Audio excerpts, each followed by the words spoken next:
Welcome back to the channel, everybody. Let's get after it. A woman named Vanessa Donay sat in the back seat of her mother's Chevy Equinox with her 2-year-old daughter as they waited for Vanessa's mom to finish her appointment at a business center in Windsor, Canada. At one point during the waiting period, Vanessa noticed a suspicious man walk past their vehicle and stare at it for a little longer than necessary. Almost immediately after walking out of frame, the man doubles back around and approaches the car.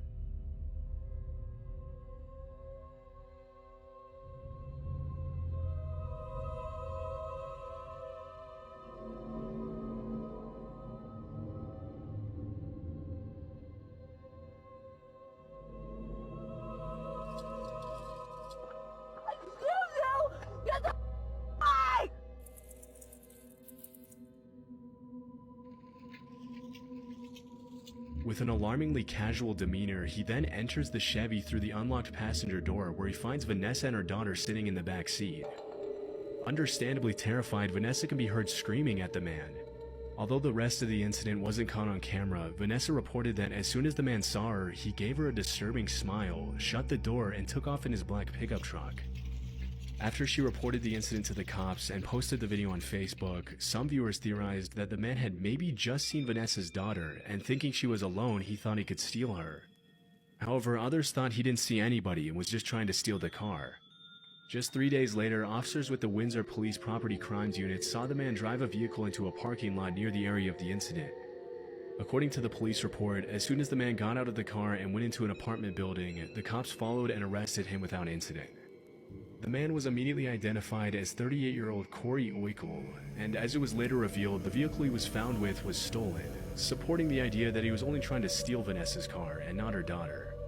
Inside his car, the cops also found several stolen items from his previous car thefts, along with a bunch of random receipts that indicated the man had made fraudulent transactions using stolen property.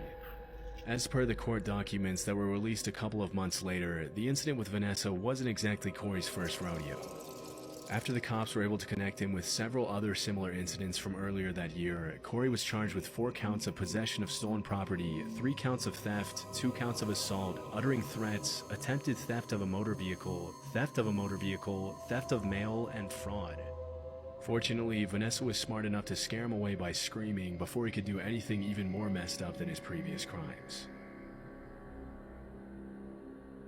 And here is your daily reminder that the scariest thing out there is often another human being. You guys, we must have made a dent with our theory that the ISS is orbiting using electrostatic propulsion, because guess who has an electrostatic levitation laboratory now? NASA, dude, where they're making big balls of steel levitate with electrostatics, and they're talking about their new electric propulsion, and it's no secret now.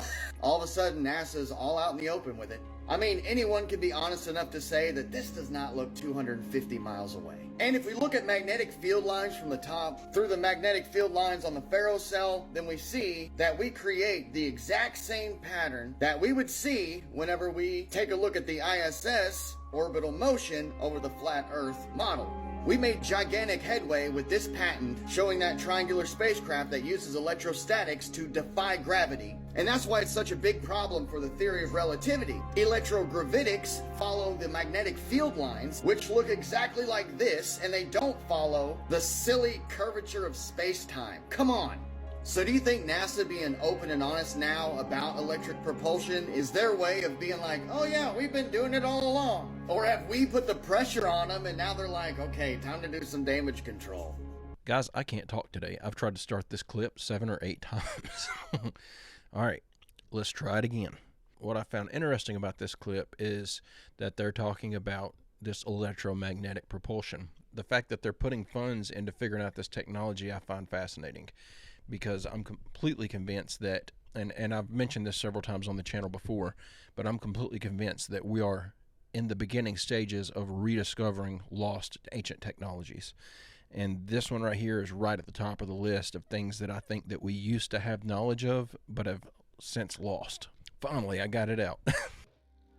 This was Rome in 1653, looking very buried and abandoned.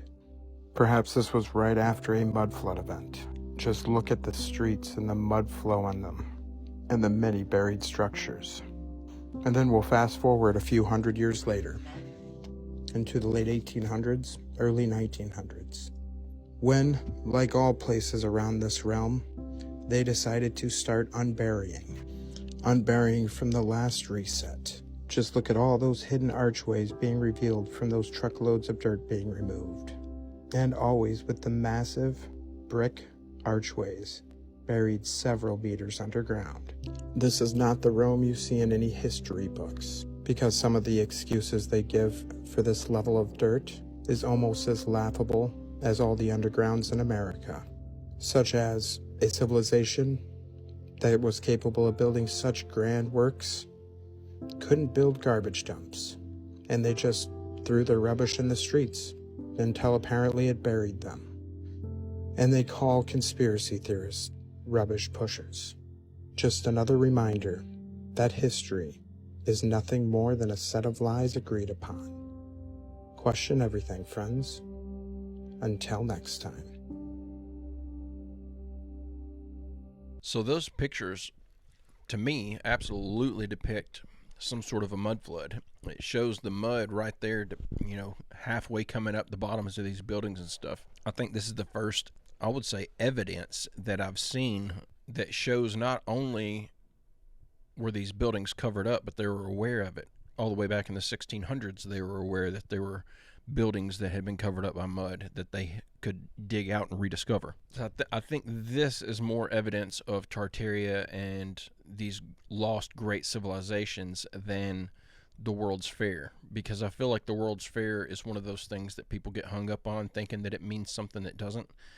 There's a lot of misinformation out there about it, specifically being the buildings themselves for the World's Fair. They were, in my mind, and from everything that I've seen, you're not going to convince me those buildings weren't meant to be temporary. They were built out of boards and plaster. That's not what you build out of when you're intending for something to last a long time. Hey, if you're enjoying this video and you like this kind of content, I make a new one just like it every other day. It'd be awesome if you'd hit that subscribe button and come back in a couple days to join me.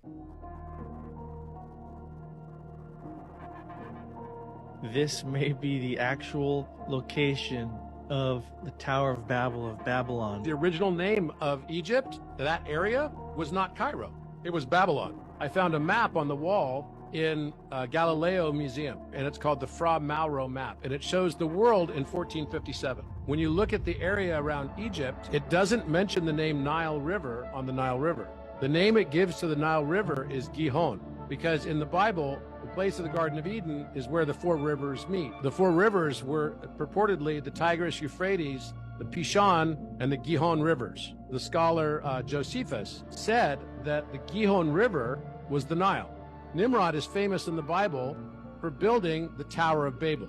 Now, the Tower of Babel was supposed to have been built on the shores of the river Gihon. Now, we today believe that Babylon was located in what we would consider Mesopotamia. Archaeologists never found the city, and there's great debate on where Babylon actually was. Well, the funny part is that when you look at Leonardo da Vinci's letter to the Devatdar of the Sultan of Cairo, it actually says to the Devatdar of the Sultan of Babylon, Cairo, because this whole area is Old Cairo, and the name of Old Cairo was Babylon. I had very recent discoveries related to this, and I believe that the Tower of Babel plateau was actually in Egypt, and it's actually a place called Abu Rawash. It stands 300 feet higher elevation than the Giza Plateau. The builder of it, Nimrod, interestingly, God wasn't happy, apparently, as the story goes, and destroyed the building. This is exactly northwest of the Great Pyramid Complex, and there were two pyramids there. The first pyramid is the larger of the two, and it has a 60-degree slope angle. Now, these pyramids were destroyed. Nobody knows how they were destroyed. There's about 20 concourses still there, and there's a gigantic deep cavern or pit. It looks as though the pyramid exploded from the inside out.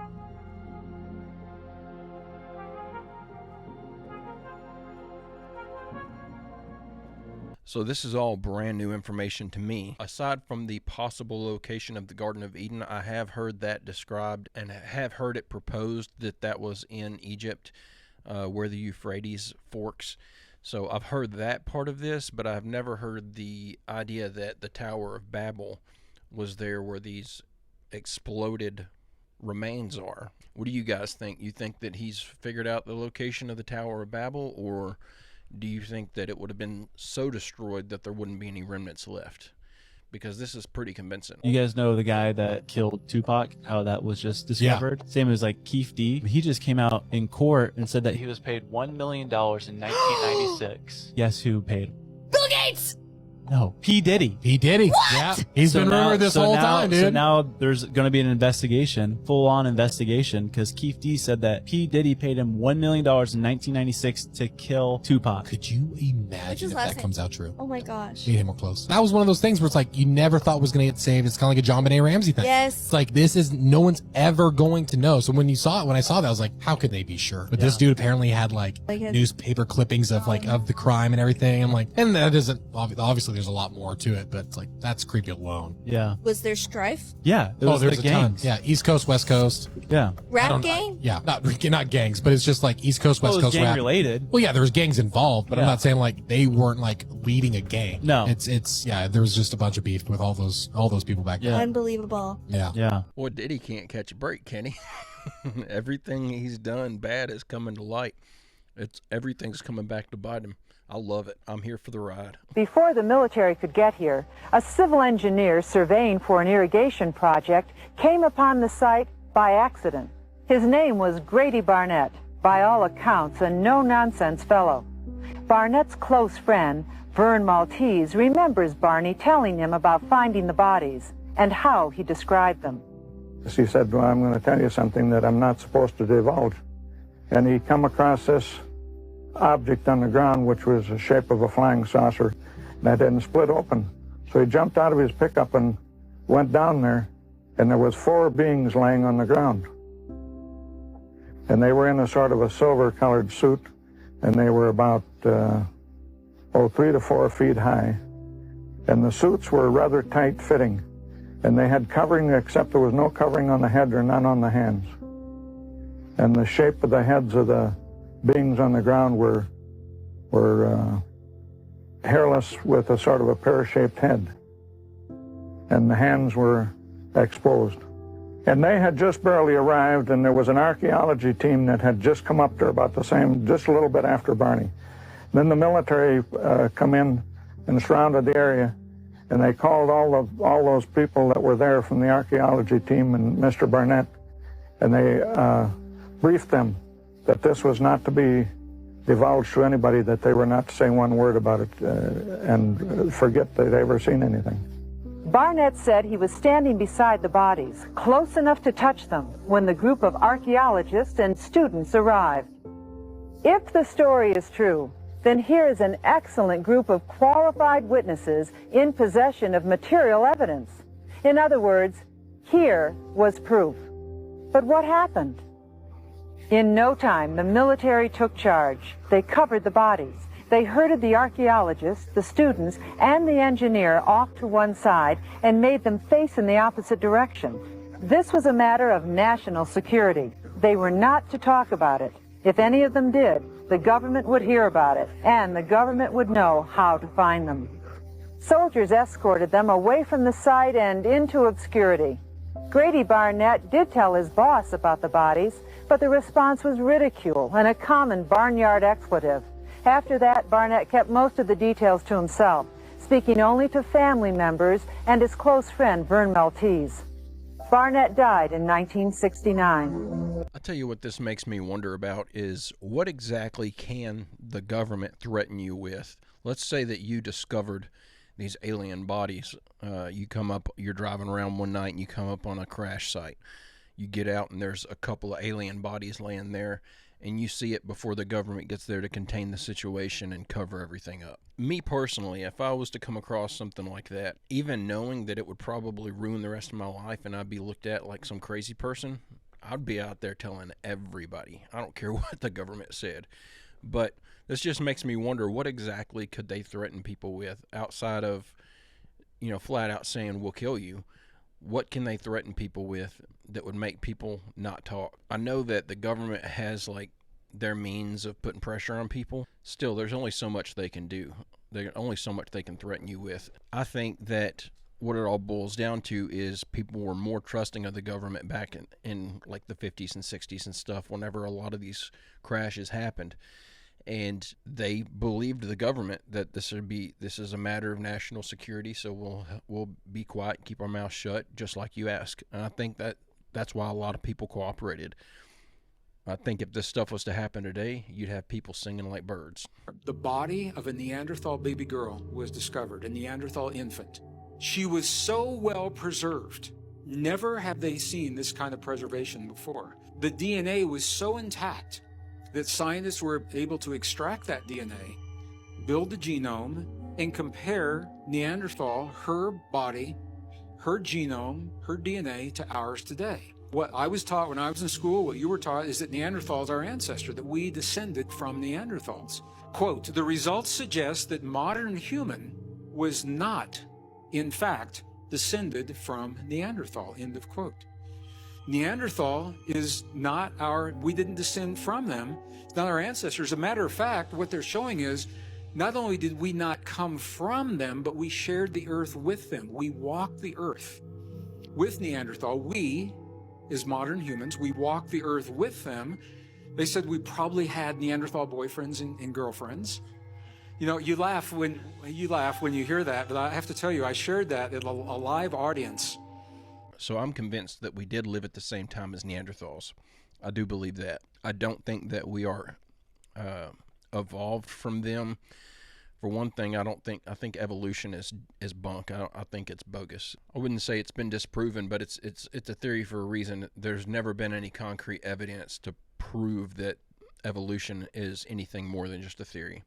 I'm convinced that because Neanderthals looked so similar to us, but they were wild, they were animalistic. And I'm convinced that they are the reason that we have this uncanny valley phenomenon where we can see a face that looks close to human, but it's not perfect, not quite right, and we could pick up on it. And I think that was from looking at Neanderthals. I think they looked so much like us, but just off enough that we knew to be scared of them. I also saw that you said you took too many shrooms when you were young, and that led you to have hallucinogen persisting perception disorder, HPPD. Can you explain what this is? Well, that condition is classified by persistent visual snow, floaters, morphing objects. Like, I see them right now. I see them all the time. The snow is in the room. The snow is definitely in the room. It's all over you. And basically, it wasn't that I took too many shrooms. I think that it was, I took about an eighth of semi-essence mushrooms, which are the ones that come from the earth instead of cow shit. And I took an eighth of those at my friend Toby's house, and which is a normal amount, but I was in 8th grade. So I woke up the next morning with these extreme, visual distortions, and I thought that it would go away. I tried to make it go away, but there's really no cure for HPPD. It's a lifelong condition, so it's just a matter of dealing with it and realizing that it is only visual. So when people ask me, hey, I have HPPD, how do I cope with it? I say, remember that every other sense that you have, what you can hear, what you can taste, your feet on the ground, you're still on earth, you're still here. Well, you said it's only visual, and yes, gratitude for being alive at all. Yeah. It's great. But you said that this led you into some dark psychological places like depersonalization disorder. Yeah. Depersonalization is the feeling that you are not real, but that reality still exists. Derealization is the idea that reality itself is an illusion created by your mind, and that you're the only person alive, and that everything that your brain is projecting to your visual cortex is a lie, and that you're the only living human being. Both are pretty intense. HPPD creates both of those things. And so when I've talked to people who have the condition, it's really either or, but more than 70% of people with HPPD fall into either category. They're both coping mechanisms for I don't know what really happens. I talked to a researcher once named Dr. Abraham. He lives in upstate New York. He's the leading scientist when it comes to HPPD research. He's the only one who actually seems to care about finding a cure. And the only known treatment right now is alcohol and benzodiazepines. That's not good. Right. So alcoholism, something that came into my life pretty early. Alcohol abuse as a result of that experience, because that helps with the visual symptoms, makes some of the static go away. Man. Never tried benzos though. So can you explain to me where in that spectrum you are? So do you sometimes have a sense that you're not real? Sometimes. And something else is not real? Like the reality's not real? Yeah, I experience it all the time. But like I said, my job helps with that because I get to feel like when you seek out extremes to a certain extent and you put yourself on the front lines of intense events, whether it be politically or socially, or just dive into deep fringe subcultures, you get this feeling that you're real. And being filmed is also confirmation, if you can look at the MP4 file, that you're in fact living here on Earth. Confirming that you were in it with reality by watching yourself on video. Exactly. So is that basically the engine behind all the extreme interviews you've done? Well, I got HPPD around the same time that I began this journalism course in 9th grade. So I sort of always used journalism as a therapeutic mechanism to deal with some of these symptoms, especially depersonalization. There's some pretty good illustrations of what it feels like. Kind of feels like you're trapped behind your eyes, or that you're just this like nebulous soul that's trapped in a flesh suit that you're not really a part of. You're sort of puppeteering a flesh and bone skin suit. Trapped, or just the ability to step outside of yourself? You feel like your soul is not something that is connected to your body. It's something living in your head. It's really hard to explain to people who haven't gone through derealization or depersonalization. But if you go on support groups, they always say, like, how do I break free from behind my eyes? Like, dark stuff like that. Also, you're trapped. I mean, there's a higher state of being through meditation that you can kind of step outside of yourself. Mm-hmm. But this is not that. Unfortunately, it was kind of the meditative path, or, the Eastern path that I took, and kind of fused that with psychedelic culture in Seattle that took me down the psychedelic use rabbit hole in the first place. So, like, I'd say it all started with Siddhartha. Siddhartha, that's a good book. Have you done shrooms since then? No, I don't really do psychedelic drugs, but like a lot of people think that I'm against them, which I'm not. It just doesn't work for me. If it works for you, I'm sure that can be really fun. Especially, I know there's lots of like therapeutic uses for acid and ketamine and psilocybin, but I personally abstain from those kind of anything psychotropic. I try to stay away from. Drinking a bit? Well, yeah, I mean, I didn't drink at all before I had the HPPD stuff, and I would have drank later in life, but definitely like 14, 15. Every day after school, I'd drink a 40 ounce of Mickey's. It's like it kind of looks like Old English, but the bottle's green and it has a hornet on the side of it. Just kind of became a ritual just to deal with the anxiety of that situation. And it made the snow go away? Yeah, alcohol really works to suppress HPPD symptoms. If there's ever been a PSA that would steer me away from trying mushrooms, this is it. Every time you hear about someone taking mushrooms, you only hear about the good experiences, and if they have like a bad trip or something, it's temporary. This guy's got permanent psychological damage. That's the way I look at it. I mean, he's not normal. Yeah, that's enough to keep me away from it. I won't be experimenting with any mushrooms. Who is the creator of the simulation? Some people say it's aliens. There was a professor at Oxford who wrote a paper about this back in 2003 named Nick Bostrom, and he thinks it's future versions of ourselves. So he thinks we're in what we'd call an ancestor simulation. Like if we created a game of ancient Rome, they would be like our ancestors in a way. There are others who say it's God or pure consciousness outside of the matrix. So all the religions, not just any specific religion, but pretty much all of them, have been telling us that the physical world is not the real world, that there's another world out there beyond this. And so that's yet another theory of what's outside. Do you believe this is probable, possible? I believe it's probable, like more than a 50% chance that we are inside some type of... Those are pretty high odds. Well, yeah, and as I studied the different religions, I realized that they were telling us the same thing that modern computer science and that modern physics is starting to tell us about the nature of reality. This goes back to a video that we had a couple days ago where they were talking about the theory that we were actually created by an advanced civilization on accident with a Large Hadron Collider. Whenever they were smashing particles, they accidentally created a universe and then figured out a way to go in and out of that universe and study it. And that's our universe. So, if you combine that theory with this, then it could be that an advanced human civilization created us, accidentally created this universe, and they're the ones that are popping in and out, flying all these weird crafts and stuff that we see in the sky. One day, we, with our Large Hadron Collider, smashing a bunch of particles around, are going to accidentally create a universe. And so that's just the next step in the evolutionary chain. Evolutionary meaning technological evolutionary jump, not a physical evolutionary jump. Symbolism will be their downfall. Or is it just art? And let me be the first to tell you, it's all connected. I mean, if you know, you know. But first, let's go back to that video of Ellen DeGenerate. When the camera turns, you can see the inside of her house. Now, see that picture right there? Well, if you pause it and look it up, it says evil thoughts with revenge right next to it. Here's another picture of Ellen in her house, and this is the picture behind her. Now, the thing I'm curious about is the letters on top of the picture. These look oddly similar to the letters Marina Abramovich writes out when she does spirit cooking. Remember the beginning of the video? It's all connected. And that person that was in all red is Lady Gaga, and she went to Marina Abramovich many times for teaching. But let's continue. This is another picture of Ellen in her home. She's cutting her mother's hair, but what is that picture above her head? I love his nickname for her, Ellen DeGenerate.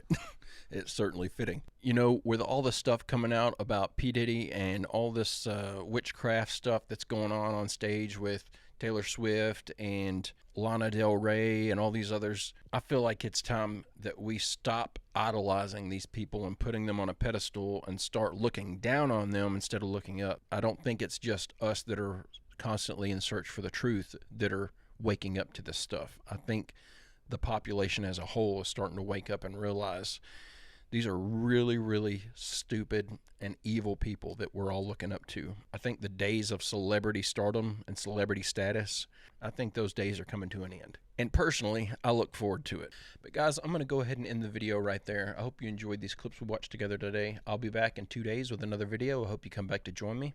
Hope everybody has a great, safe, fantastic rest of your evening, and I'll see you in the next video.